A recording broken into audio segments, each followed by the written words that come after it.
Hello, and welcome to the newest episode of the Right Stuff Animated Podcast. I'm Thomas Breckenridge. I'm joined with... I'm Quinn. I'm Chris. And I'm Will. And we are back today to finish up our personal top three of the last decade. Stressed and underlined. Yes. Hopefully you joined us for our last episode where we went through number 4, number 5 of our list and kind of did a brief overview of the last decade of anime. If you haven't checked it out yet, I do recommend it. We kind of go a little quickly because there's a lot that's happened in the last decade. But it was a decade. Yes, we tried to highlight some of the big stars that happened there and some stuff that people may have not heard of. So please check out the last podcast and you can listen to our 4 and 5. But we know this is probably going to take a little while, so we are actually going to just jump right into our top 3, because the farther we get, the more passionate people are going to get, because number one is number one for a reason for everybody. So, Quinn, we'll have you start off with your number 3 of the decade. All right, so my number 3 of the decade is Mushishi. A lot of people really kind of didn't know what to make of it when it first came back in 2013. It's much slower paced. It's got a very... not bright color palette. It's very mundane, and I know that makes it sound exceedingly boring, but it's really interesting because the world building. You've got a main character that for the first few episodes you don't know is the main character because the highlight is all the other supporting cast that are usually there for an episode highlight. And the main character is Ginkgo, and he travels around in what you can kind of see as like the turn of the century Japan, because you've got people wearing kimono, you've got people wearing more Western outfits, but they never really define the era he lives in. And he's out searching for mushi, which are kind of a bug/yokai spirit that varies in forms. They affect people, but people can't see them. They live on a different plane, but they interact with ours. And he does his best to get rid of them or free them from the predicament that they're in, including the people and the mushi both. And one of the things that I really, really appreciated for this show was the music. I love the soundtrack. I've got all 3 of them, and if you haven't noticed, and if you're one of those people that skip ending credits, don't do that, because every single episode has a unique song for the end, and it's all instrumental. They're really gorgeous. They're pretty. Love that soundtrack. And I just really liked the uniqueness of the show. That's why it made my top list at number 3. So the Mushishi, that is the one that came out in the... Was that a remake of the one that happened in the 2000s, or was it a continuation? No, it's a continuation. Okay. So there's a few years gap between the original and then the one that came out, but it's just more of the same stories. Yeah. Ginkgo is featured in it. You get a lot of more personable stories in the second season that unfortunately has not gotten a physical release. It's streaming. Yep. But it's at least available to see, and it's like you can't even tell there was this gap between the seasons. It just picks up. The animation quality is still this on par. It's really gorgeous. The soundtrack's still there. It's just like a perfect continuation, and I love it too. Yeah. I never saw the sequel series, but I watched the original one that came out in the early 2000s that Funimation released it. It's a save edition now, and if anybody knows what save edition means, it means it's the last time they're going to release it before they lose the license. So I do recommend that. And as Quinn said, the new series isn't physically being sold, but you can stream it on Crunchyroll. And then just kind of a cool little thing, if you're a fan of Junji Ito, next year they're doing an adaptation to Uzumaki. The person who did the animation for Mushishi is doing the animation for Uzumaki. So nice. It's really cool. Mushishi, that's a really awesome choice. Yeah, so. I always like to ask people that are also fans what their favorite episode is, because everyone always gears towards one of the mushi or not, and what happened to the people. So that's always fun to talk about. Yeah, cool. Cool. So, Chris, what is your number 3? All right, so my number 3 on this list, I had to go with one that personally is one that I enjoy a lot for multiple reasons, and that is One Punch Man. As I've mentioned before on the podcast, I used to work at a comic shop, so superhero stuff is always something that's going to be something that draws me in. And that was sort of a peak time for superhero series in Japan, because we also got My Hero Academia at the same time. But I felt like while My Hero Academia was just a Japanese take on classic American superhero stuff, One Punch Man just brought a much more Japanese flavor to it, and also was just much more crazy. And I like strange, insane things. And so instead of just being like, oh, everybody has a quirk and everything's quantifiable and it's straight down the line, you have to go to school, it's just like people pop up, sometimes they have power, sometimes they're just like mutants, sometimes they're robots, and in some case you just get swole. Like in the case of Saitama, where he just determines to work out for a year and then he becomes completely indestructible. And just the universe they build is just so silly. They don't even bother to name the cities. They're just like City Z, so they all have letters. The heroes that they come up with are just so strange, and they make me laugh so much. Like, one of the top-ranked heroes is King, who just happens to be in the neighborhood whenever a fight's going on. Or you get Watchdog Man, who's just a guy who dresses as a dog. You get Tank Top Master and his disciples, who, as far as we can tell, are just tough guys that wear tank tops. Moomin Rider, he's the best. He's just a guy that rides a bicycle around. And just like the cool monster designs, because it's not like there's not very many just human villains in the show. It's just there's monsters around, and they're gross and they're nasty, and sometimes you need to punch them into a billion little pieces. And that is something that Saitama excels in. And they just build this weird, quirky universe of characters that just builds upon itself, and I've enjoyed both seasons of the show so far. I know a lot of people were bummed out when they changed studios to the second season, but I still think it was a lot of fun. I loved the little side story where Saitama is just like, I wonder if I'm a good martial artist. Let's put on a wig and find out. So, it's just such a ridiculous show, and it just made me smile so much. I was so glad to see season 2, and I just can't wait for more. Yeah, One Punch Man really kind of just played on a lot of tropes of like the history of shonen. I mean, the arc you were talking about where he puts the wig on is, to me, a total play on the Dragon Ball. Oh, definitely, yeah. Like arc where they're all fighting like that, and then I like the first season where they had a villain that literally was Piccolo. Like, you look at him and I'm like, well, that's Piccolo, but he's just purple. But yeah, they kind of they poke fun at a lot of the tropes that have been built. That like, this villain is stronger than I am. Well, why don't I just go to the next level? And that's what the show is all about, kind of poking fun at it. But also, it's actually a really smart show, and it's really amazing. Like you said, the animation drop was very unfortunate, but I think there's still a really good story there. You just it stinks that they went from good animation to not so good animation instead of the opposite way. But who knows? Maybe Madhouse will end up doing the third season at some point. So never know. Cool. So that's One Punch Man, and that is physically, they do have that for sale. That's in our holiday sale, actually. Yeah. So you can pick that up as well, and that's streaming quite a few different places too. Yeah, second season. If for some reason you haven't seen it, and you can also just go to YouTube and get hyped over the opening song, which is pretty amazing, even though it's literally just them screaming the name of the show. And the pretty awesome. The second theme I love almost as much, if not more. It's just still crazy. Yeah. Just cool. So, Will, number 3. All right, I think it's only appropriate that I count down some of the reasons I like this show before revealing the title. So 1, the shonen hero goes through a lot of significant changes, despite having a great power. 2, the supporting cast is one of my favorites in anime. 50, it's able to showcase the full potential of hand-drawn animation. Now we all know who it is. 99, the first opening is one of the all-time greats. 99.9, the second opening might be even better. I don't know what it is. I can guess. It's Mob Psycho 100. Yeah, the opening theme is literally a countdown to... Well, I'll let Will explain. This is his number 3. Okay. But I thought it was very clever.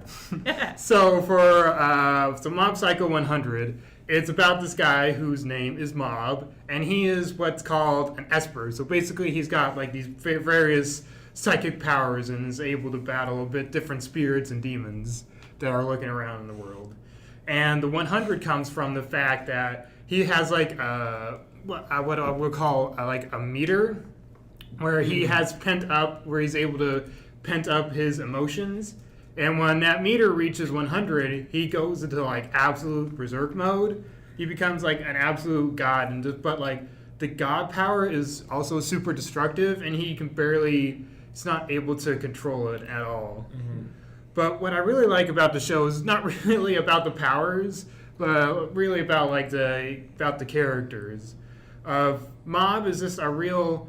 I don't know if antithesis is the right word, but like he faces a lot more challenges than a typical shonen protagonist.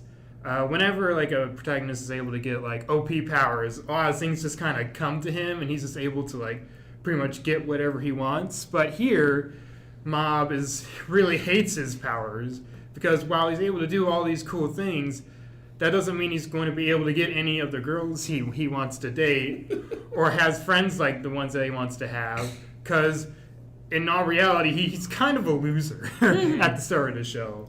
So really the show is about him improving upon himself and just trying to be who he wants to be. Mm-hmm. There are a lot of other characters in the show who are espers that really define themselves based on the amazing powers they have. But they don't realize just how much they're missing from just like trying to live the life that they would want to do outside of their powers. And I think that's what makes Mob such an interesting protagonist for me. But really, it's like the supporting cast is fantastic.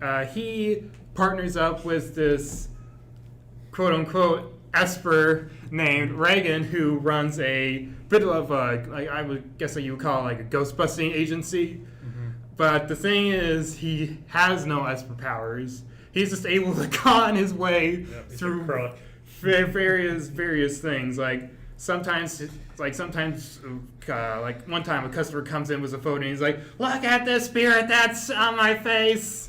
And it's really just a mole. But he's like, "All right, I can take care of this." Yeah. So he goes into Photoshop and uses one of his special Photoshop quote-unquote special moves, to delete them all from the picture and get rid of the spirits. Yeah. Wow. No, have you seen both seasons? Yeah. Okay, I really like his character development, like as the show goes on too. Mm-hmm. And like I liked the first season, but I absolutely loved the second season. Like I couldn't believe how much the second season improved on the first season. Especially there is a giant battle at the end of the second season, and the animation for it is just absolutely out of this world. Oh yeah. So. Oh yeah, I just love how they're able to animate the camera. Like a lot of action shows kind of like to keep their framing still whenever action happens, but this show is able to like quote unquote move the camera around in real time. It's super interesting to watch.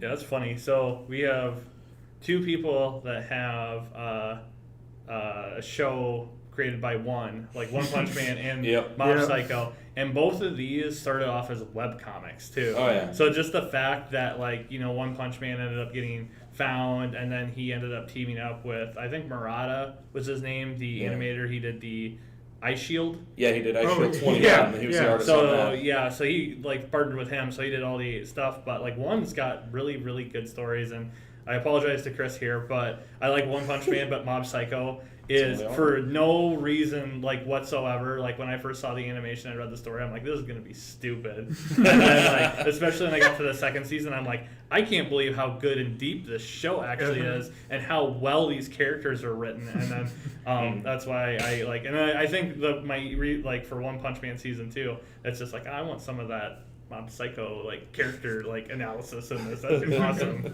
So. Yeah, I like how One Punch Man has a more negative side of looking at superpowers, but Mob is more optimistic about it. Yeah, yeah, and there's a lot of people that really like Mob's character because he does have a lot of I don't know what you call it, quirks, or socially he's not the best socially person. He's socially awkward. Yes, and that kind of shows with certain character interactions he has, especially with I can't remember what the name of the girl is that he eventually. Yeah, you get to try to see. He never actually meets her. I don't think. Spoilers. But you feel bad for him, but it's just you can put yourself into his shoes and stuff like that, and it's with One Punch Man, Saitama, it's you can't really relate to him because you're not super overpowered, but Mob Psycho, there's a lot there to kind of attach yourself to. So, Yeah. No, Mob Psycho is awesome. So yeah. cool. All right. So my number 3, I had to put one Gen Urobuchi show on here, and it's not Madoka Magica. It's Fate Zero. So I really don't want to get into like the whole story of Fate because I don't have a whole podcast to get into it. So I'll just say that Fate Zero is basically the prequel series to Fate Stay Night, which Fate Stay Night has 3 different storylines. I'm not going to get into that, but there's 3 different storylines to Fate Stay Night depending on which one you watch. But Fate Zero is that prequel to the story of everything that leads to what happens at Fate Stay Night. I saw the original Fate Stay in the 2000s, and I did not like it. The animation was bad. The characters were just, to me, I couldn't really get any connection to it. So when Fate Zero first came out, I had absolutely no reason to watch it. And it came out in 2011. But eventually, I started seeing people post like, "Oh my God, did you see the Saber versus Lancer fight?" Blah blah blah. And then I saw some clips on YouTube. And I'm like, "Wow, the animation for this! I've never seen anything like this for an anime." And so I went and I watched an episode where there was one of the big battles, like it was the Saber versus Lancer fight in like the abandoned like construction site, and it is just actually blew me away. It was like, oh, so there's cool fights and stuff. So I was like, I'll watch the first episode. The first episode almost completely deterred me off of it because it's an hour of exposition. There's a literal scene in it where there is 3 people in a room and one guy is basically explaining the entire story of Fate to these people while walking around them in like a very comical B-movie style thing. Like, well, you see, the Holy Grail is blah, blah, blah. And I'm like, I can't believe they're actually going through with this. But okay. So I almost didn't watch it after that. I was like, I'm just going to watch the fight highlights. And then I got into a couple more episodes, and then the character development was absolutely amazing. I think almost every character in this is interesting, and like, I don't think there's a character you could take out and it wouldn't affect the story. I mean, my current favorite group in there is you have masters and servants. The masters are the ones that summon the servants to do the fight to win the Holy Grail. Is Waver and Alexander. And there is a really amazing episode. I think it's episode either 10 or 11. It's before they go to fight Bluebeard, who is the caster character, where it's literally an episode where Alexander, he's basically the most bro servant you've ever met in your life. Like, if you think of like the guy who comes to like the party just ran out of beer, and like everybody's like super sad, and Alexander is the guy that comes in with a keg on his shoulder. He goes like, "It's all right, everybody, I got this." And, but his character completely works, and Alexander goes to where Saber is with her master, and basically brings a big thing of wine and goes, I don't want to fight you. I'm wondering if through discussion we can find out who deserves the Holy Grail. And him, Saber, and Gilgamesh basically sit down and they go over their philosophies of what it is to be a king. And it is like one of my like all-time favorite scenes in anime. Gilgamesh, you find, is very much vanity. Like, a king could be measured by how much stuff he's acquired. Like, he talks about how, like... We have that figure on the site right now with that giant thing. Oh, yes. yes. He is totally the king of vanity. And, like, he talks about, like, the Holy Grail is mine because I am the greatest king. I own everything. And then he literally even says, yeah, I have this giant thing filled with items, and I don't even know if, what I have and what I don't because I've just collected so much stuff. So he's literally just the most vain person in the world. And then Saber talks about what it is to be a king is to be completely selfless and do what's right for the kingdom. And Alexander's philosophy is the idea of like glory. Like, you being a great king makes the people who follow you great. And like Alexander really breaks down Saber's kind of idea, and up until that point you're like, oh, Saber, it was a good king and stuff like that. But like, you find that through her logic, she has let thousands of people die and stuff like that, all for the glory of Britain. And Alexander, like, even though when he died, like all of his people like still had that flame still burning from how much they looked up to and loved Alexander. And it's just a really interesting conversation. Like through all this amazing fighting, character development, like you learn so much about the philosophy of these characters just sitting around drinking wine and getting drunk. And then it all gets thrown to the side when one of the assassin shows up. But it ends with a cool scene where all the how would I say it? These servants have like an ultimate move, I guess you would say, where it has part to do with their history. Like Saber is like actually summoning her sword Excalibur, and it just doing like devastating damage.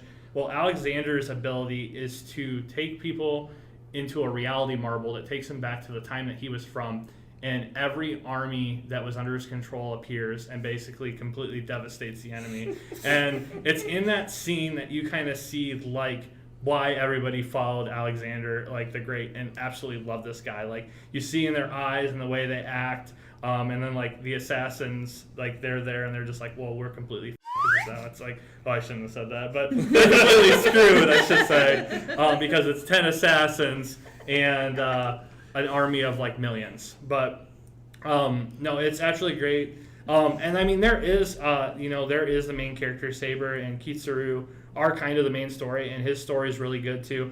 You absolutely hate I guess you would call him the protagonist all the way until about the end of the show, until it explains why he is doing what he is and why he is hunting down these rogue magi. Because these magi, they get all this power, they do terrible things. His village, one of the magi there, which you end up finding out is his father, started turning everybody to vampires, and they all get completely destroyed and all these other events, and then he gets saved by this group that basically hunt rogue magi, and it kind of explains his whole idea. And then his, like, you know, the villain he fights, the priest, he basically doesn't feel anything. Like, he has no emotion, he finds out. So he's wondering, like, if he, like, fights for this grail, if he's going to have some sort of emotion. So my explaining this probably is just like, well, this show just sounds like an action, like, packed, like, mess. But it works so well. There will never be anything Fate good as Fate Zero was. That's and the like next subtitle, Fate Good. Yeah, and even like there's a villain in there too, the caster, who is Bluebeard, who is this terrible person who kills like children and was like a very terrible person, and he gets summoned by a guy named, I think is Runusuke is his name, who was a serial killer. And like, so you have a serial killer who has a servant that was also a serial killer, and they're absolutely terrible human beings. And then the creature he summons is Cthulhu, which makes complete sense. Yeah. And like I said, and then you go back and you watch Fate Stay Night, and you're just kind of like, I want more Fate Zero. So that's me gushing over Fate Zero. That's my number 3. If you watch one Fate thing in your life, please watch Fate Zero. Even though there's hundreds of different Fates at this point. I lost track. Yeah. All right, Quinn, you will start us off for number 2. I don't know if I can follow up your number 3. Okay, so for my number 2 pick, and I want to reiterate that my list was picked on the more niche shows, so if it's something that was very large scale that everybody knows, I kind of ignored it. However, keep in mind that back in 2013, this was the sports show that kind of sent the sports genre into a bigger audience. So Haikyuu is my number 2 pick. You're going to say Slam Dunk. I'm just No. kidding. No. No, Haikyuu's amazing. Haikyuu was that sports show where people were like, it's a sports show. I don't need to learn about volleyball. Yeah, whatever. But the people that started watching it loved the characters and loved the message of working together and how you can overcome your own flaws with help from your friends. And it had such a deep story that it was more about the boys than it was about the sport they played. Mm-hmm. And I think that it really catapulted a lot of people into the sports genre. And then like in 2018, we got shows like Run with the Wind that did the exact same thing, where the characters were the focus of the show instead of the sports itself. And you still get that sports show where it's like, oh, yeah, we're just playing rugby. Okay, that's fun. Yeah, it's a talented kid or whatever. You still get some of those, but Haikyuu is still going strong. We've got the 4th season coming out next year. And the way they explain the game to people who don't know it, they integrate it just perfectly with the story, so you don't feel like you're being told a lesson about how, oh, this is how you play volleyball, and this is what this term means. You just have these guys who are playing volleyball, and you get so into it with them. The first 2 seasons when I was watching it, I hadn't read the manga yet, and I would literally go back and watch the previous episode before the new episode got released that day, the same day, just so I could get that build up, because they were great at just cutting off the end of the episode and making you go, no! I didn't know what happens! But like the interactions between all the guys on the team is really good too. They each got their own specialty, and it's not like anybody is overpowered. You don't have that one kid who is like super duper extra cool and just is awesome and everybody bows down to him. You do have the extra talented kid, but he's got a terrible personality, so all of them kind of put up with Kageyama. And then you've got Hinata, who's Not like shouting this. anybody out or anything. Oh, we're shouting out a lot of them. And then you've got Hinata, who's like this bundle of energy, who everyone's like, "You're short. Why are you playing volleyball? You must be a libero."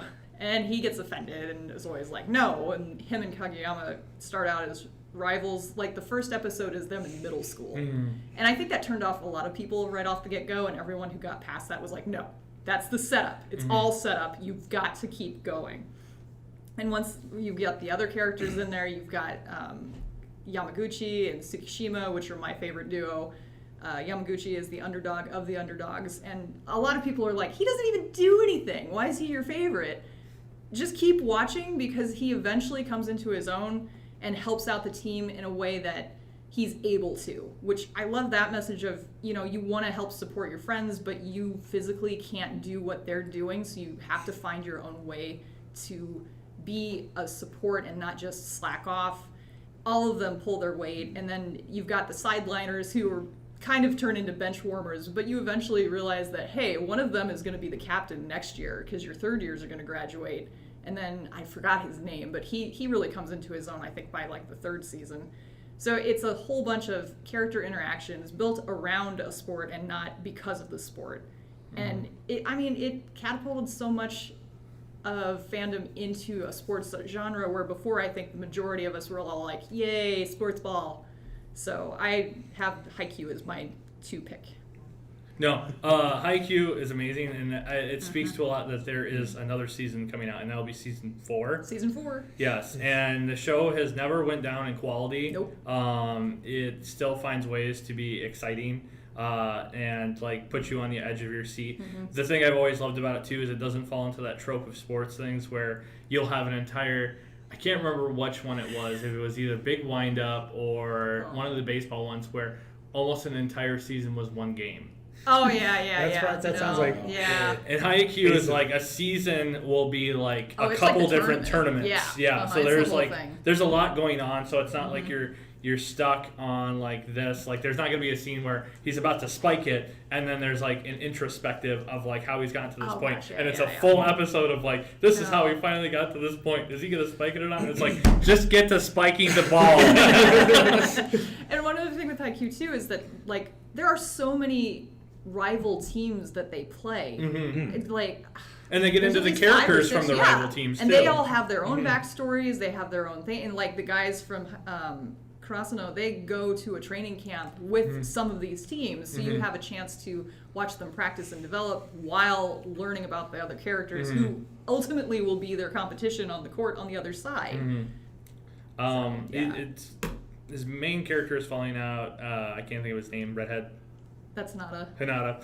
I also liked, as you can tell I haven't watched this show in quite some time, but them showing how he got to where he is, because when he loves volleyball, but he's not good at it, and it literally shows him like his hand swelling up from hitting it over and over and over, him like always continuously running, him working harder than anybody else just to be as good as somebody who is naturally talented. There is no, as somebody who, like, I played a lot of sports in high school, that wasn't really, like, ever super talented in anything, like, that, the showing of how much he has to work to get to the level of somebody who was naturally talented is so real to me, and I think is, like, a really cool thing that they put into the show. Yeah. So, yeah. So Haikyuu, number 2 win. All right, Chris, number 2. Oh boy. All right, so I think it's time to swerve you folks because I've been putting a lot of action action shows and things like that in here so far. So for number 2, let's just do a little bit of a very thoughtful slice of life stuff in here. My number 2 pick for the decade was actually A Silent Voice. I actually just saw this one about a month and a half ago, and it really resonated with me. If you're unfamiliar with the story, it revolves around a group of middle school kids who have a deaf girl join their class. And she's super nice and super happy and really wants to integrate. But the lead character and his friends just completely reject her and haze her and bully her to the point where she has to transfer away from school. Like they're throwing her hearing aids into the lake and ruining them, costing her family thousands of yen. And eventually they pick the story up a few years later, and the lead character feels a great deal of remorse for what he did. So he actually reconnects with her, and their whole group of friends sort of rebuilds from there, and it's interesting to see the dynamics. It struck me personally because it's something you still see nowadays in middle school and things like that. Like when I was in middle school, I still feel terrible about it. I kind of bullied a few kids, not a lot, but there were 1 or 2 that like my friends would make fun of, and I'm like, oh yeah, it's comedy, and it still haunts me to this day. And knowing that he wanted to become a better person and went through with it in the storyline, I think is a big deal. It resonates with me as a big tale about emotional maturity, wanting to be a better person, and learning to forgive for horrible things that you've done in the past. But it also has some interesting artistic touches in it too, because as he's grown up, he's locked just about everybody out of his life. And so they represent that by having, when he's in his high school years, just about every other person just has this big blue X over their face because he's not even registering them as a person, just more like a group of stimuli that's interacting with him every now and then. And as he tries to redeem himself, he opens himself up more and not only becomes more mature as far as understanding people with other capabilities or lack of abilities, he's just becoming more empathic, and he grows as a person. And it's interesting to see him grow and watch his circle of friends grow or not grow at different rates too. It's just a really fascinating psychological study of the what's the word I'm looking for? The aftermath of bullying and how awful it is, and how it's just sometimes you just have to strive your hardest to be a better person. And so I think it's just a really inspiring tale. It's really beautifully told.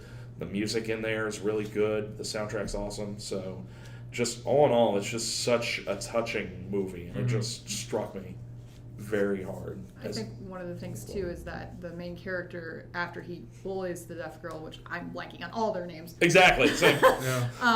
He turns around and gets bullied too. So he feels both sides of it. So you can relate to him prior or after, and her as well. And it's just got so many levels, like you said. Yeah. No, I'm going to completely admit I have not watched the movie of this, but I've read the manga. You need to watch the movie. I know I need to watch the movie. You're going to need Kleenex. But, I need a Kleenex for the manga. I know, but the music in this just puts it over the top. Yeah, no, I do want to see it. It was one of those weird things that when everybody was talking about it, it wasn't here in America. And it took such a long delay that by the time it finally came out, it just wasn't in my wheelhouse anymore. But no, the manga is amazing, and I just want to kind of throw out there, the creator of Silent Voice is doing a manga right now that is really amazing called To Your Eternity. And if that ever gets an adaptation, it's going to be great. But yeah, Silent Voice, we need more high school style, middle school, high school stuff that actually deals with serious, issues like bullying and stuff like that, because we get so many of those carefree, does he like me, does he not like me? And this doesn't really, it was a heavy hitter. Yes, it was real. It's let's deal with the consequences of bullying. And I mean, like, it even gets into like some of the drama of like, you know, like parent, like relationships with parents and stuff like that. Yeah. Oh, And yeah. I just thought it was really, really good. So yeah, I will watch it. I promise. I own it. It's in the plastic. So. But yeah, and the sad thing is, I listen to the soundtrack. You said the soundtrack is great. I listen to the soundtrack on Spotify all the time. And I purchased the vinyl that we carry for A Silent Voice too, because it is so beautiful. So yeah, it was a really good choice. Silent Voice number 2 from Chris. Will, what is your number 2? All right, for me, it's got to be Ping Pong, the animation. I am a big fan of Masaki Yuasa, and I feel like he ended up directing this show, and I just ended up falling in love with it. It's not for everybody just because of the art style. The art style is a lot realistic, and so some of like the flat coloring can make things look a little weird, but I think it's all right. I mean, it's able to be both grounded and impressionistic at the same time because of that, which is something that I really enjoyed. But really, what drew me in was the story and just how realistic it was and how much they were able to cover in only 11 episodes. Like, this is about ping pong. Ping pong's not the most exciting sport in the world, and the show, it doesn't say that, but it recognizes that. So it focuses more on like the personal battles that each individual character is going through. And it doesn't matter if it's the main duo of Pico and Smile, or if it's the rival high school players. Everybody gets their own time to shine, and you really get to know the characters as people, and more importantly, how sport it affects them and changes them. And I feel like it's one of the best anime to convey sports, how it changes people, and just what makes sports so great in the first place. And it's in a way that I don't think a lot of anime has done. Especially in the presentation, because there are some times where it'll actually try like recreate like quote unquote a manga page. So like it'll start off as like a full image, and then like an action will be done, and it'll superimpose on like a part of it that looks like a panel, and it does that a few times before eventually the whole screen is just filled with these panels. And I found that to be a really interesting I guess you would say trick that you also used. And he's a very like, if there was an art house director for anime, an avant-garde style director, Yuasa is that. The thing, I wish more people would watch Ping Pong. If you've ever seen Ping Pong in a sale, like a mega deal, that was because of me, because that was me trying to push people to watch it, because so many people I read it was just so ugly, I couldn't get past the animation, and like the story and the characters are so good, but like for me, I really like that like difference. Like, I don't like samey. I don't like seeing like every character looking like the same shonen characters. I like things to be stylized. I like things to be different. And Yuasa does. If you look at all of the stuff Yuasa did, Devilman Crybaby, Tatami Galaxy, Ping Pong, Lou Over the Wall, it is all so very different. And that's just what's so cool about what he does. And anytime I see his name attached to a project, I'm like, this is probably going to be bizarre and crazy, but it's going to be very, very good. So, yeah. Well, awesome choice with Ping Pong. So, my number 2. So, I kind of noticed when I got to this point that the happiest thing on my list is Blood Blockade Battlefront. And everything is very depressing and sad, which is kind of funny because I actually think of myself as a very optimistic person, but I always do like the kind of dystopian stuff. And to me, other than my number 1, there's nothing more dystopian that came out in the last 10 years than From the New World, Shinseki Yori.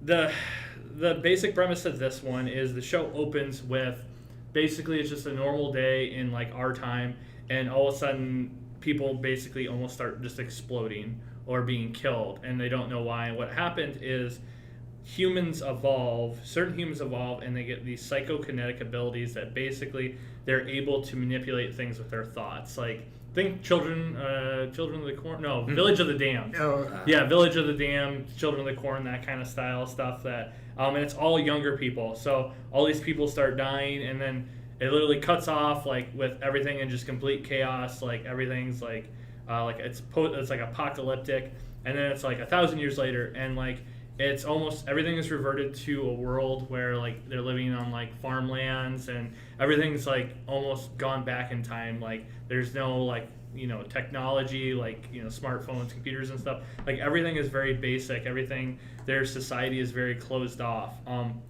basically what's happened is the episode kind of introduces Saki as the main girl throughout the show. It starts with her kind of being an adolescent, and when they come to a certain age, they're able to start getting these like kinetic abilities, and the schools train them to use them. By training them, it allows them to control them so they don't go crazy like they did like 1,000 years ago.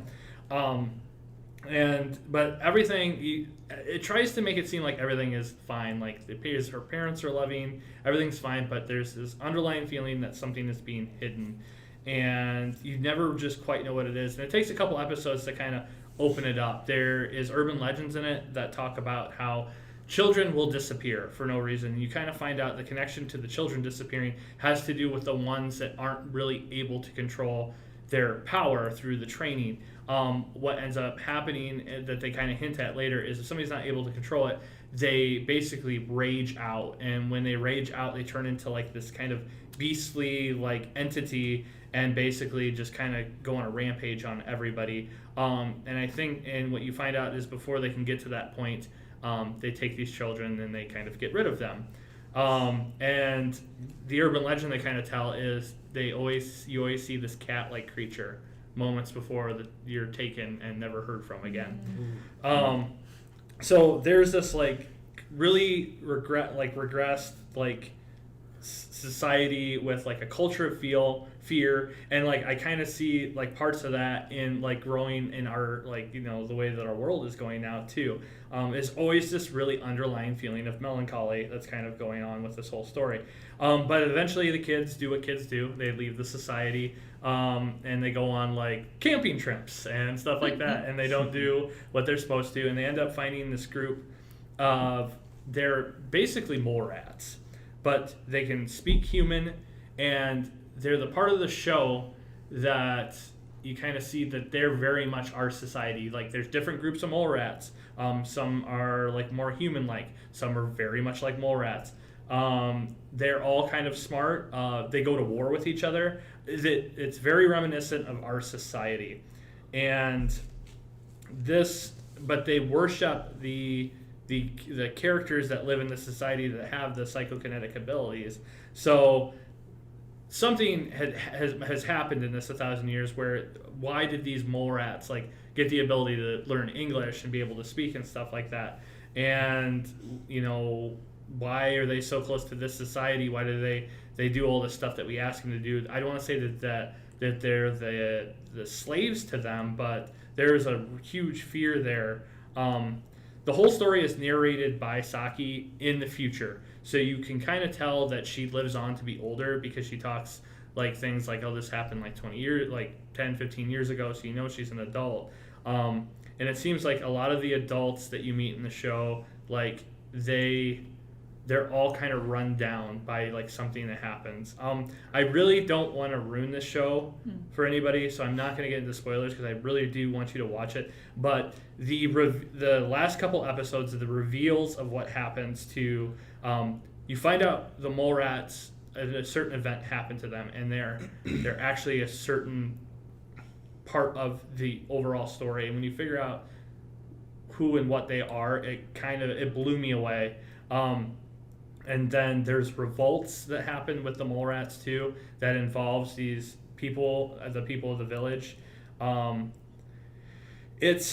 It's so very dark, but so very beautiful. The animation is amazing. There's a couple episodes where the animation kind of falls off, and it's really weird, where like you'll see them in a distance running, and like the background's really pretty, but it's almost like the characters are off animation, and it's like, did that arm just start moving without the body moving? And like I don't know what happened. It might have been a money issue, and that kind of was distracting. But other than that, this is such a great story. I believe it's like 24 episodes, and it goes by so unbelievably fast. And when you get to the end of it, you're pretty devastated by everything that happened. Like, I don't want to say like things continue to chug on like they did at the beginning of the show, but very much so things just continue to chug on, and it's kind of like, so she's older now and she has a realization of everything that's been happening and the reason why things are, and they still continue to just go on. And then that just kind of hit me like, well, we learn from our history. We have committed the same atrocities. We've committed the same acts, terrible things, and we tend to go back to them, again after hundreds of years. Like, we haven't learned anything. And then I kind of got that was the message of the show. Like, are we ever really learning anything? Mm-hmm. So, has anybody here ever seen it? I watched it a long time Okay. ago. I'm like, oh yeah, I kind of remember the Morats. Yeah, okay. Yeah. I think I know what the spoiler ending was. Yeah. I think. But yeah, I do recommend everybody catch it. It is still streaming. We've got the manga in the sale too. Yep, the manga.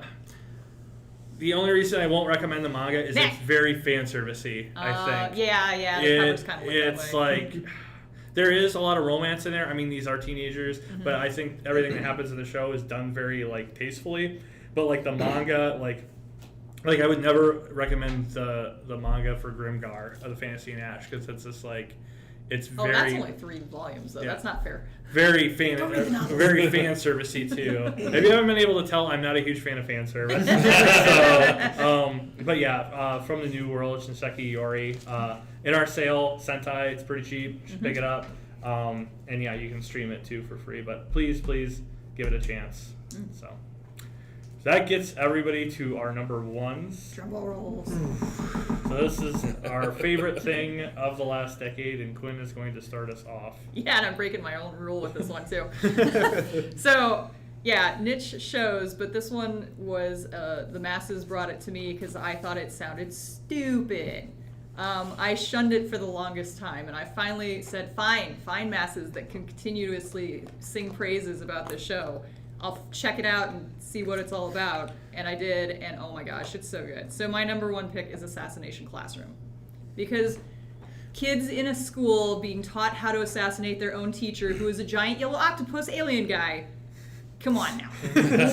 Why does that sound like a logical plot line? So yeah, I tuned in, and immediately I really was drawn to Nagisa, which is the main character, because he's part of this class 3E that is just the lowest of the low. They are banished to their own school off of the main private grounds, and it's the reject class is pretty much all they are. And their new teacher shows up, and he's a giant yellow octopus wearing like a graduate outfit with the whole hat and tassel and everything. And it's like, okay. And Kuro-sensei is tasked to teach them all the stuff they're supposed to learn in a normal school, plus the art of assassination, and that they're going to use to kill him. So constantly throughout these episodes, he's constantly being challenged by the kids who are trying to kill him, most of them very badly unsuccessful. And as it continues to go, the kids all, you learn about all of them. Nagisa and his friend, who I'm blanking, he's the redhead. Karma? Mm-hmm. Yeah, Karma. yeah. Yep. They get. Hey, it works. Yeah, Yeah, so it's like, they have a really great relationship, and they play off of each other really well. You get to know about the other characters in the class, and some of them have deeper backstories as well. And Nagisa just, I love the fact that it's ambiguous if he's a girl or a guy for the first few episodes, and they finally have the equivalent of a beach episode at the river off in the back. And they literally are like, Nagisa, I didn't know you were a guy. He's wearing shorts, and I just love that because I'm like, thank you. I've been wondering. But they explain more about why he looks more androgynous than you usually get in an anime. And I just really enjoyed the overall craziness of the plot and love that it still made sense in its own world. There's a twist that comes up at the end that's just like, whoa, did not see that coming. And I love the character progression. I also really appreciated the fact that the manga was wrapping up as the anime was getting produced. So the ending of the manga is the ending of the anime. It's not crazy, let's go make our own thing. It is not, oh, we're just going to end it here, sorry. It finishes, and it finishes beautifully, and I'm glad the masses kept chirping about this, because I would have never watched it on my own. So Assassination Classroom takes my first pick. Here comes the negative. Be ready for it. Here's one of your favorite things. This is in my top 25 too. I absolutely loved the way that Kokoro Sensei loves every one of these kids. Oh, yes, and yes. I didn't realize it until the end of the show. Yeah, like you don't realize how much this teacher affected everybody until you get to the end of the show when a certain event happens. But like he cares about every single one of them, like the things he does for them and stuff like that. He genuinely absolutely loves and cares about these kids. And when you kind of figure out who Kokoro Sensei really is, it's kind of mind blowing that he is such he is the most caring individual in this whole damn show. But like once you his backstory, huh? Yeah, his backstory would not reveal that idea. And even the teachers that kind of help too, like each one of them is interesting. I can't remember what the female with the very fan servicey. Yeah, she's the fan service mode. But like to me, I completely forgive that because she is like all about like I'm gonna use my feminine wows to get what I want. Like it's very Fujiko Mine kind of style there. But no, and like this show knew when to end. It didn't like stay like. It wasn't like, even the manga too knew when to end. It wasn't like 100 volumes or anything like crazy like that. Like, it had a story to tell. It hit all the points that it was supposed to hit. And it got to an extremely satisfying ending. And like, even when you get to the ending and like, I don't think it's a spoiler to say there's a time jump that shows what happens to the kids when they get older. Which but is like, nice to have that as closure.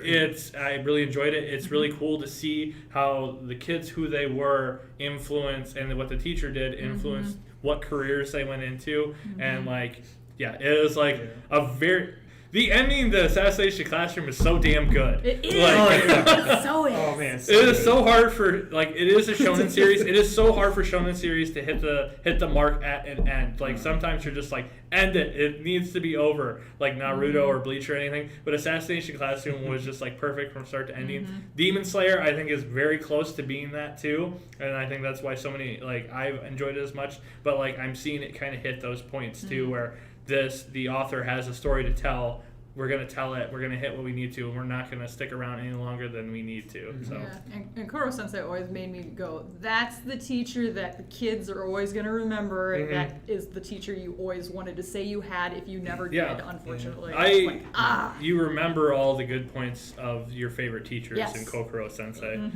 He's just such a well-written creature, alien monster thing. He does cool things and changes all those colors on the covers of the manga, if you're wondering what the heck's up with that. Oh, yeah. So, cool. So, Assassination Classroom number 1 from Quinn. Woo! Chris, what is your number 1 pick? So I find it funny, you actually just named it a few seconds ago. Kind of timed out with when I started working here, because I mean, I've always been a big anime fan, but not like super hardcore. I'll go in and out like with a lot of different hobbies. And I started working here back in about end of February, start of March. And this is about when the show started. And obviously it's still very much a work in progress, but it is one that hooked me really hard. And so yeah, my number 1 for the decade is Demon Slayer Kimetsu no Yaiba. It just, to me, feels like it is like everything you want in a shonen anime just boiled down to perfection. It's got a great balance of lightness and darkness in it. The show starts off very tragically with Tanjiro and Nezuko's family being slaughtered and Nezuko being transformed into a demon. But also, like, he struggles to pick himself up, but he knows what he has to do, and he puts in the work. They point out all the time that his hands, he's got old man hands that are so leathered because he's just working so hard to perfect using the sword and becoming a better person so he can regain his sister's humanhood and avenge his family. But also, at the same time, like, he's had this darkness, but then you also get Inosuke and Zenitsu, who are 2 of the most goofball sidekick characters you could possibly get. I have a love-hate relationship with them. Yep. Like, you've got Inosuke, who just pretty much grew up in the wild and just wears a boar's head all the time, and turns out he's gorgeous when you take the mask off. That creeps you out. Yep. And then you've got Zenitsu, who is just whining the whole time until he just puts himself catatonic And when he goes catatonic is when he's the most badass. He just wrecks stuff to the point where it's just like, oh man, this kid's unstoppable if he could ever get over himself. But it just does so much cool stuff. It's a great integration. What I also like is it takes what feels like a very realistic point in Japanese history and folds this whole demonic storyline into it perfectly, where you're just almost like, oh wait, that didn't really happen? So it feels like Meiji Restoration-ish sign kind of Japan, where it's becoming civilized, like end of the 19th, start of the 20th century, but also there are demons, and people know about these demons, and it's just a common part of life, and it's just a really cool world building that they do with that. But then also, like, the storytelling is really well paced. Like, sometimes you'll just get quick one-shot stories. Sometimes they'll extend out to 3 or 4, but no story ever really feels like it overextends its welcome. Like, you don't just get plots that are drawn out 20 episodes to fill the storyline. Now, mind you, there's only 26 episodes, or 24 episodes, whatever they're at right now, so that could still happen. But some of the stuff they do with the animation and the storytelling is so amazing. Like, just the episode where he's fighting the demon who shifts the house whenever he strikes the drums he's got on his side. Just the stuff they do visually, where it's just where Tanjiro's just tumbling through the house, not knowing where to go, because whenever he gets close, all of a sudden he's just zapped to another part of the building. Or like the end of the season where you get the meeting of the 12 high demons and their leader. It's just visually a lot of cool stuff going on here, and so it feels like the perfect show to me right now. And like, maybe it's just because there's a little bit of recency bias, but like of the past 10 years, that's like top of my list right now. So as somebody who's reading the manga, I pray every day that UFO Table will do the entire series, because it doesn't let up. It has continued to stay good. The manga is reaching the end right now, which is kind of... It's weird being in that place where manga is reaching the end, but the show is just kind of getting started. And the movie's coming out, and that arc is going to be really cool. And I think it's the perfect one to do a movie about. And I'm really wondering where it's going to end off, because there's something interesting that's going to happen. But I think the end of the show just introduced the Harashama, what is the name of the group of the greatest demon slayers? Oh, yeah. The Harishama. Yeah. I can't remember the exact pronunciation. But the top 7 that have their own super techniques, They are all very interesting in their pillars. own ways, and they all are going to become a pretty big part of the show, even though they just got introduced. So, Demon Slayer, I think if people weren't a fan of Demon Slayer, or they were on the fence, the episode where he fights the spider demon pushed everybody over the edge, because it's just like people who it was literally a masterclass of like how do you cut a scene, how do you create an action scene, how do you integrate music into a scene, how do you integrate a flashback into a scene, like that was just kind of like, people will talk about that part of the show forever, and it really interests me to see there's huge events that happen in Demon Slayer they haven't got to, and if they're able to use those techniques on some other parts that are going to be coming up, I think it's going to be a show that people will remember forever. Nice. The thing about Demon Slayer, it doesn't do anything different, but what it does is it executes everything perfectly. Exactly. It nails it. It's like Toradora, where it's like just perfect as is. Yeah, that's the thing, is like you don't always have to reinvent the wheel. Like sometimes you can just take the wheel and like take all the points of it and just make it perfect. And that's what you think of. Like when I think of a perfect shonen series, I always think of Hunter x Hunter. And like to me, like that's like perfect, but like Demon Slayer is super close. And I don't know if I talked about this on the podcast, but I recently read an article about when Demon Slayer first went into Shonen Jump. It didn't do very well, and it almost got pulled, because some manga will get pulled if it doesn't get enough viewers. And the person that came to the rescue for Demon Slayer was the creator of Hunter x Hunter.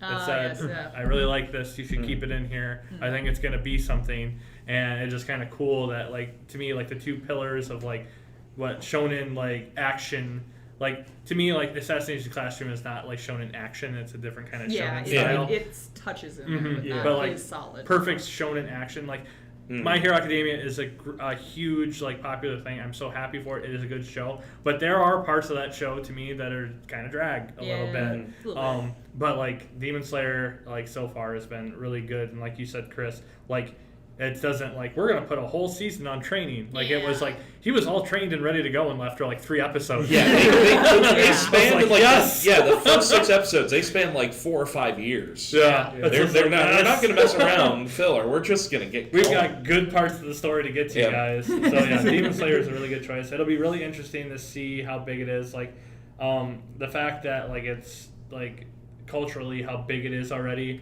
I'm very excited to see the movie come to theaters and see it sell out because I Yeah. really feel like it's gonna Yeah, I happen. was about to say it's started running on Toonami, I believe Mhm. now, so that's going to get a lot of exposure Yep. for it. Yeah.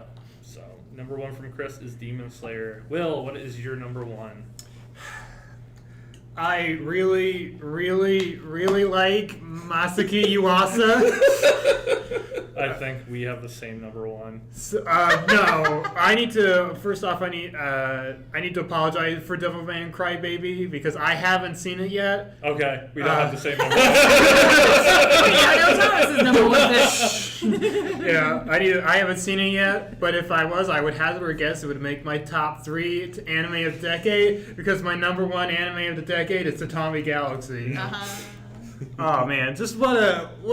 This is what I watch anime for. This is something that I could never, an art style I could never see outside of anime, outside of any anime industry. A story I could probably never see outside the anime industry. Told in a way I could never see outside the anime industry. It's just a great show. For those who don't know, it's set in a college. And it's about this guy who's like a senior, and he feels like he's wasted his college, and he really wanted that rosy college life that everybody keeps talking about. So he is somehow able to gain this ability to go back to his very first year in college and try and change things to make it that rosy campus life he's always wanted. But the great thing about it is that the college is absolutely nuts. Like, what's great about this is that there's just all these different clubs that he gets to try out, and you get anything from like the aviation club to the movie club. That's really just it's really just like people trying to get expose pieces about all the different members in the club, and you really get a sense that the college is lived in, and with all these great characters that keep popping up. They're just really colorful, and you really feel like you get to know them. The protagonist is great. You get to relate to him because he gets to experience some things that you probably experienced when you were in college. But he's also like super over analytical and like goes off on these crazy tangents and monologues that can last for like minutes. But they're so like visually compelling that you just can't help but just keep yourself interested. Like there's all these different visual metaphors Yuasa is able to pull out to make things just like not just cool to look at, but also really funny. There's this quote unquote character named Johnny who's a cowboy who's supposed to look like Woody, and he's just this fantastic metaphor that is able to set up all of these great visual gags that I don't know, I was just always goo-goo and gaga over the show. And it's just something that everybody needs to check out at least once in their life. See if it's their thing. So I think the Tatami Galaxy has had a real resurgence because Funimation finally released it physically. It took so long. It took a very long time. The actual writer of Tatami Galaxy, has done a lot of stuff that some of you might have already seen. The Night is Short, Walk On Girl, which takes place in the same universe as the Tatami Galaxy. Yeah, there's cameos too. Yeah. The Eccentric Family, which I know me and Quinn have gushed over. I love the Eccentric Family. Penguin Highway, which Love was it. an amazing yeah. movie. So like this creator makes great stuff, and then you integrate an amazing director and the studio Madhouse.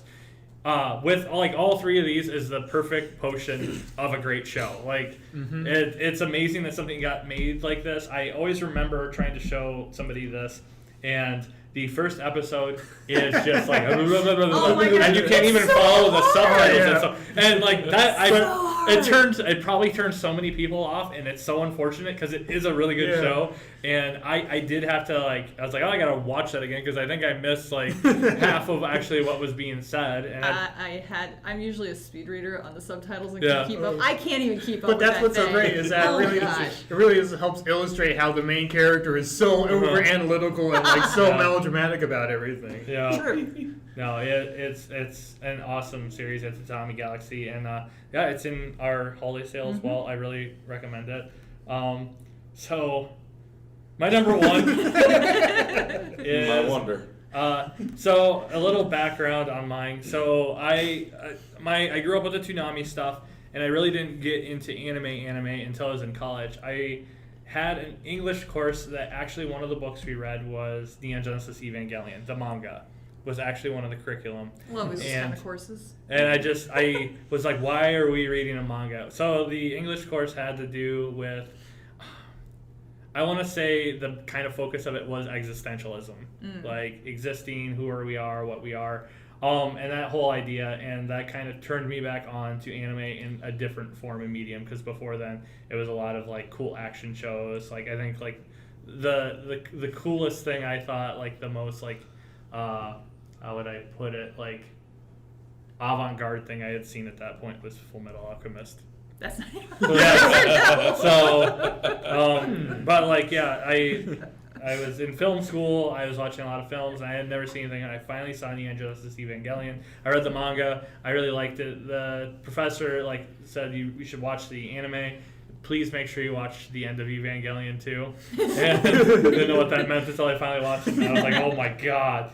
And then Evangelion became like my favorite thing of all time. So I haven't had the feelings I had of watching Evangelion until I saw Devilman Crybaby in 2018. Up until that point, I think like a lot of the made for Netflix, exclusive Netflix anime stuff was like it was okay, but like nothing had ever blown me away. And this kind of just trickled into the new year in 2018. Like all of a sudden, Devilman Crybaby was up, and it hadn't like appeared like a lot of Netflix stuff now. It's like Beastars is airing, but we're not gonna get to see it till months later, so we're still able to kind of hear what people are saying about it. Like Devilman Crybaby kind of came out at the same time for everyone, so it was kind of a discovery. I watched the entire series when it came up for streaming that Friday in a day, and then the Saturday I had plans to do something and I canceled it, and I rewatched the entire series the second time. That is dedication. So this is another Yuasa thing. It is very, very, very closely based off of the Go Nagai Devilman manga. Like there's a lot of points. Like there's a lot of modernization. There's cell phones in it. There's the technology, the internet, and stuff like that. And there's some very outlandish, crazy club scenes that happen in the very beginning of the show. But it is just so.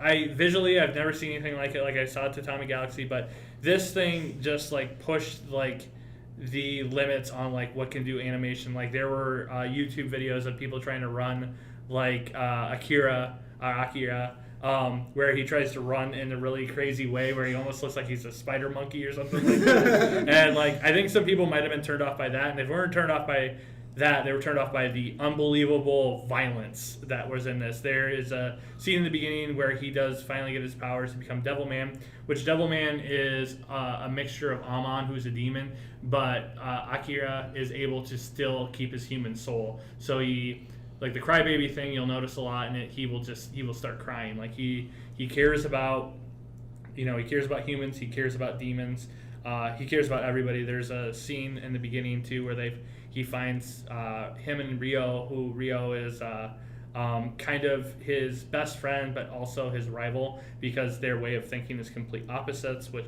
makes complete sense when you get to the end and you figure out who Rio really is. But Akira finds like a kitten who is dying and is trying to do everything to save it and stuff like that. And Rio is like, it's dead, it's already dead, why does it even matter, blah, blah, blah. And like those two parallels are just kind of, they're done so absolutely well. The other thing I really love about the show is it just takes a lot of points of things we're kind of dealing with now. Like we are still a society that is swayed by superstition and witch hunts.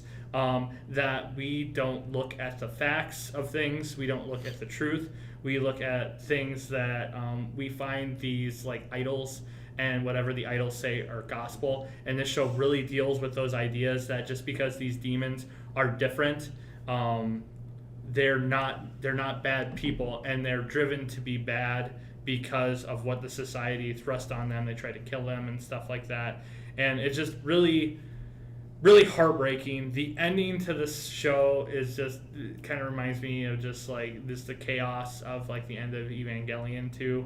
It's very insane. It leaves you with a lot to chew on and that kind of stuff. I don't know what else I can say about this series. This show means a lot to me. I actually, coming back to doing my list, I actually rewatched all Devil May Cry Baby, which is the 5th time I've watched that show. I don't think I've watched, other than a movie because of film school, I've never watched anything 5 times, but I've watched Devil May Cry Baby 5 times. And each time I find something more. The girl that he kind of, I can't remember her name, Mai, I think her name, Amari or something what it is. Her character is kind of a side character in manga, and they really develop her character too. It's kind of cool how they have a play on social media when they start attacking all the demons and telling them to destroy them and find them and hunt them down, that she tries to like get on social media and be like, these are people too, we need to care about them. And she's hunted down because of it, and she's a human, and just because she spoke up and said like there's something very wrong going on here, she's hunted down for it. Yeah, it's Devil May Cry Baby. And the soundtrack. Oh, the soundtrack is so good. I still remember watching it and turning my sound system all the way up when they get on the motorcycle together, and they did an awesome cover of the original opening Devilman theme in like a more modernized, like, I don't want to say it's like techno style opening, but all the music is great in it. The visuals are great. Yeah, Devil May Cry Baby. Please, Aniplex, if somebody from Aniplex is listening to this podcast, release it in physical. I have imported it from Japan, but I would love to own a physical copy over here as well. And for those who may not have Netflix and don't stream, it would be great for them to have some way to purchase this and watch it, because there's nothing in the last 10 years, I think, that was like Devil May Cry Baby. So that's my number 1. He's watched it 5 times. I've watched it 5 times. Yes. So yeah, Yuasa was on this list 3 times, and 1 was on the list twice. So that's pretty funny. So, but those are our top 5 of the decade. We'll see what the 2020s have in store for us as well. Yeah, I'm really glad that decades only come around once every 10 years, because narrowing down my list sucked. Yeah, I think from the get-go, I don't know about everybody else, I knew what my number 1 was going to be from the minute. I stared at this list so long, and I hack and slashed it. It was horrible. It's only because I've been working on a ranking, all-time anime rankings, that I was able to put this off so quickly. Yeah. And I've been doing it for like the past like 2 years. No. When I started my list, I was just like 5, 4, 3, 2, 1, Devil May Cry Baby. That's literally what I did. I was like, well, I know what number 1's going to be. So, well, we got, I think we're going to try to just quickly give a recommendation of a manga. We don't, unfortunately, have all the podcast time in the world. Prepared for this. No, we're just going to throw it out there. If you had to recommend a manga from the last 10 years that you would want somebody to read, Quinn, we could start with you last. Yes, please. Chris, I'm not ready for this. You're not ready either? Okay. Just one? Just one. And it doesn't have, it's not your favorite, just like one that you wish, like, I don't know if they started in the decade, but the Gundam The Origin hardcovers are so good. Absolutely amazing. I think they actually started back in like 02, 03, because I remember Viz was actually putting out like tried magazine to, form. yeah, but then they like stopped, and Vertical was like, we're gonna bring this in hardcover, baby. Yeah. I have the first one sitting around somewhere in my back issue boxes. Those are in our holiday sale. I do recommend you pick them up. They are expensive because of how much they are hardcover, and they are nice. Oh, but the paper quality is so good. Yeah, it's they look nice. damn good on a shelf too. I've already mentioned To Your Eternity. I actually really think that's one that people should read. Does anybody have anything they want to throw out? Read Emanon. Oh, yes, from Dark Horse. Yeah, from Dark Horse. It's only 3 volumes. That's literally all there is. Uh-huh. All there is of the series. They're just these great adaptations of these sci-fi short stories. It's totally worth checking out. It will probably give you an existential crisis, but it's for the best. Yeah.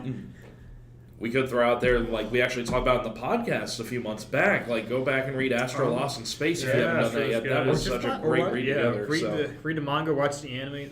And listen to the episode we did where we talked about the whole dang thing. Yeah. Uh, It doesn't need to be your favorite thing, Quinn. Just throw, I know you read a lot of manga. Just throw some titles out there. Okay, so I'm only on volume 5 because that's all I own currently. 6 just came out this month. The Case Study of Vanitas. It is by the same author who did Pandora Hearts, and so far it is really deep. It's got great characters that are set in like a steampunk Victorian time, but they are also vampires, but not in the sense of what you're usually seeing with vampires who suck blood. They have that urge, but it's got more depth to it. And there's also Vanitas himself, who is an enigma at the moment. Like, you don't know who he is, the background that he brings, and you've got a crazy like priest who hates all vampires until he meets the main character, who I'm blanking on his name, as you can tell. Our entire group here is terrible with names, apparently. But it's like the dynamics that have been built up this far are really great, and I love the artwork. It's so detailed, and it's a very believable world. And Vanitas is just that enigma that keeps drawing me in. And I sat down and read all 5 volumes in like an afternoon and wanted more. I don't have volume 6. I need volume 6. And it's still ongoing. This is the worst part.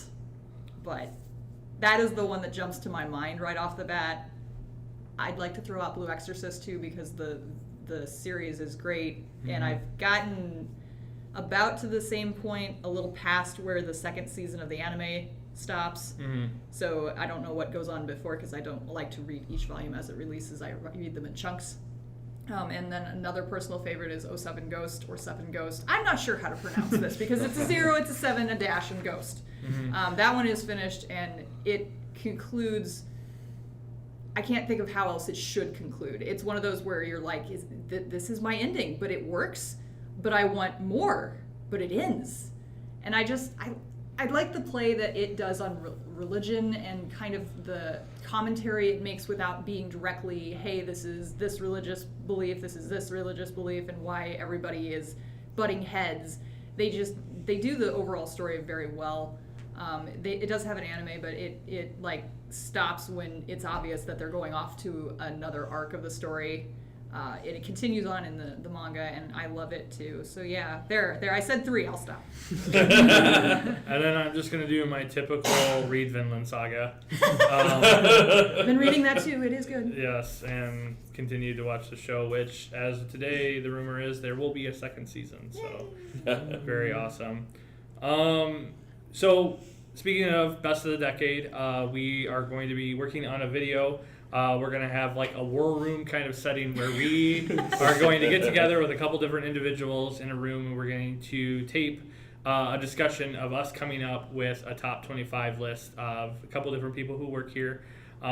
Hopefully passionate discussion. Yes. And not a lot of like threats will be had of people who don't get their shows on there. I've only got a couple people that have put some stuff forward to me, but there is already stuff that is already intersecting, so it should make it a little bit easier. But I think it'll be kind of fun to see a group of people that are all anime fans get together and have to come up with a list of 25 for the decade. That will be fun, and I think that will be posted on our Right Stuff YouTube channel once that is all done. And maybe we should grab some body pillows from the warehouse so we can fight out our anger Yeah. peacefully without actually hurting somebody. I think it'll be a fun time.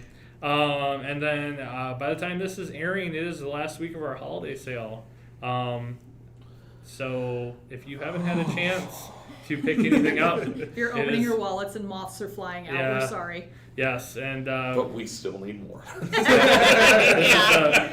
holiday week 3, the 5th week of our sale. So Saturday will be the last day of the sale, and we will be bringing back for what we have in stock the mega deals that we've had as well. And the Viz Weekly specials will all be back as well. So if you missed Junji Ito week 1, that'll be back. So make sure you grab that. I know we have a lot of shoppers out there that kind of wait for that last day and just do one big buy. Because we pack your packages, and I can tell. Orders. Yeah, I can tell that I'm packing 80 items in there that they waited till the very end. Yeah. So, just make sure you check out the sale. It's going to be ending this Saturday. And then other than that, we just want to wish you guys happy holidays. Thank you guys for listening to the podcast. Thanks and for putting up with our long breaks. Yes. No warning. I'm waiting for some emails to come in to people who disagree that I can't believe you left off this and I can't believe you left off that. And that's why I iterated that this is our personal list. Yep. If you want to disagree with us, you can disagree on our YouTube channel with our top 25 then. So I think that would be a good avenue there. But we just want to thank everybody who has come to the site this year. Even if you haven't purchased anything, if you checked us out, we love the feedback that you give us, either through, our YouTube channel, our email, rspodcast@rightstuff.com. The awesome Christmas cards we get sent. We do read those, and we do really appreciate them, and the sweet notes that you leave for us on Facebook and Twitter as well. So, 2019 has been a great year here at Right Stuff, and it's because of you guys. So we really appreciate it. So with that, we will leave you, and next time we join you, I don't know what we'll discuss. No. I don't think how anything can top what we've just done. So, have a great holiday, everybody. Happy holidays. Yeah, take it easy, folks. Have a great time out there. See you in 2020.